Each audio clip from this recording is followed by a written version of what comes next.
Hello everyone. Today I'll be sharing with you how to improve conversion rate through store design. This is a question almost every seller repeatedly asks, but it's also the easiest to be misled by superficial answers. Many people, when they hear improving conversion rate, their first reaction is the page not attractive enough? Is the design not sophisticated enough? Did you choose the wrong template? But anyone who has actually run an e-commerce business will gradually realize 90% of the time, low conversion rates aren't due to bad design, but rather the page not helping the user make a decision.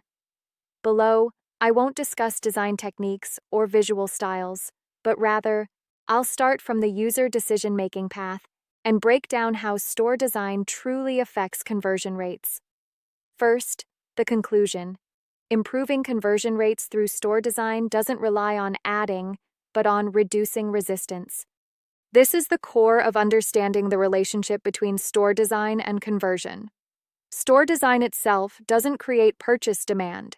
It can only do one thing: reduce the hesitation and resistance users face before placing an order. When resistance is reduced, the same traffic will naturally generate more sales. Second, the first step. Let users understand what you're selling within 3 seconds. This is the first hurdle to improving conversion rates. The problem with many low conversion stores is users click in, the first screen is full of information, but after reading it, they don't know what the key point is. If users need to, look at several screens, summarize, and judge the key points themselves, then the conversion rate will almost certainly be low. What should really be done in store design is, the first screen should only solve one thing: clearly tell users what you're selling. What's the main product service so they can identify it at a glance? The prerequisite for conversion is a sufficiently low understanding cost.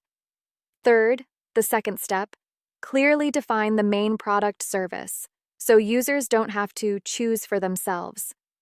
Many sellers will say, "I've already displayed all the products," but that's precisely where the problem lies.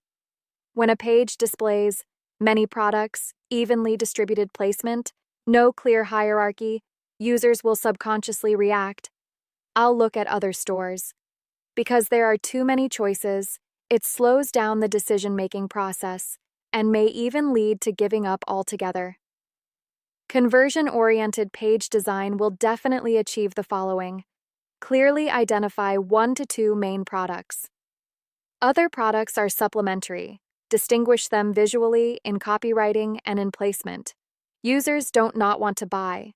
They don't want to make the choice themselves. Fourth, the third step, place trust information before the user hesitates. Many stores' trust information exists, but is placed very late, written, but not easily seen.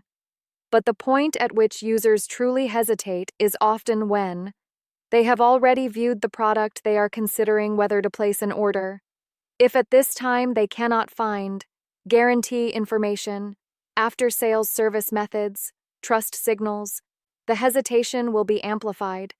The key to conversion-oriented page design is prioritize trust information, avoid overshadowing the main message. Appear precisely at crucial moments. Trust isn't something to be proven, it's used to alleviate hesitation. 5. Step 4. Guide the page along the user's decision-making sequence. This is the root cause of many page designs that look good but don't convert. Common problems include jumping module order, switch between product and promotion, interrupting the user before they can understand. The correct conversion path should be awareness, understanding, reassurance, action. If the page structure is disjointed, the user has to readjust the rhythm with each step, and conversion rates will naturally drop. The page structure, in essence, guides the decision-making process. 6. Step 5. Reduce unnecessary distractions and let users focus on making a decision. Many stores have low conversion rates, not because of insufficient information, but because of too much distraction. For example, irrelevant modules, duplicate selling points, excessive promotional prompts. These elements constantly interrupt the user's attention, causing them to go from ready to buy to want to think about it some more.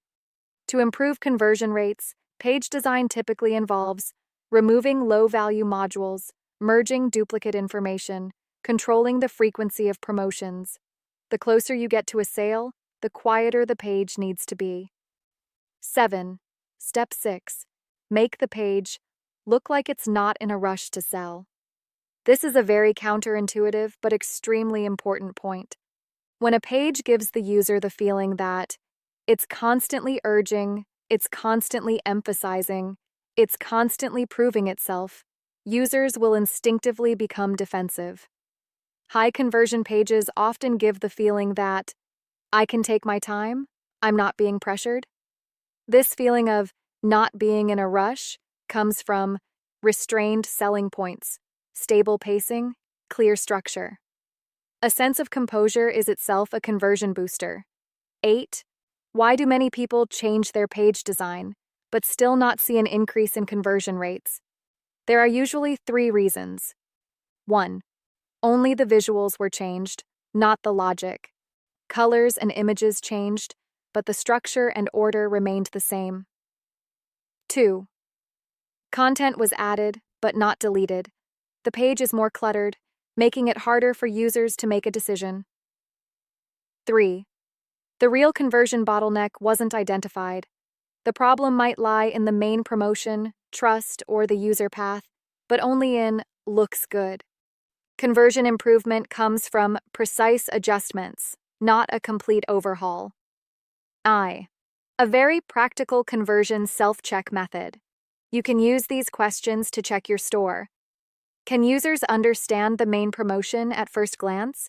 Do users need to select the key points themselves? When users hesitate, are there reassuring messages?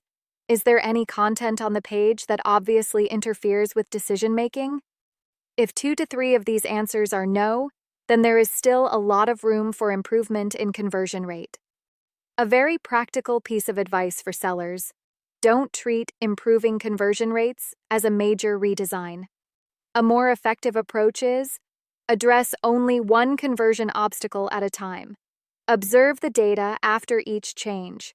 Continuously optimize using a subtraction mindset.